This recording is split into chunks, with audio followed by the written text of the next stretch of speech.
Good evening. Two monumental moments in American political history happened within 1 week of each other. KELOLAND's Jordan DeSmet talked with a political science professor to understand how the attempted assassination of former President Donald Trump and President Biden's decision to drop out of the 2024 presidential race will impact the country moving forward.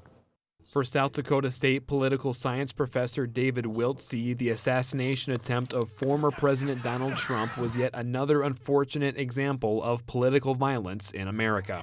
At first, I was in kind of a state of disbelief that we'd have an assassination attempt in this day and age, especially with the technology we have in terms of law enforcement and protection. And then, it kind of dawned on me that, we are prone to all different kinds of violence here. Political violence is kind of a persistent reality across our history.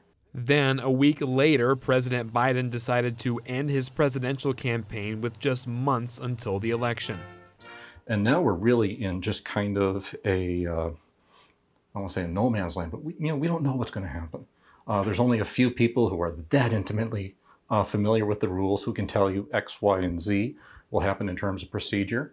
Wiltse said that Biden dropping out this late in the race is unprecedented, and it might leave the Democratic Party scrambling. This is a really important test for the Democratic Party.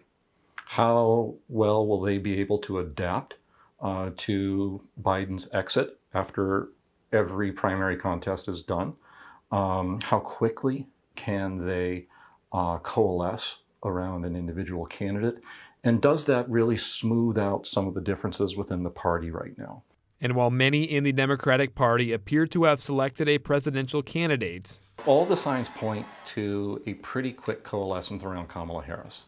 No one knows when a vice presidential candidate will be named. Jordan DeSmet, KELOLAND News.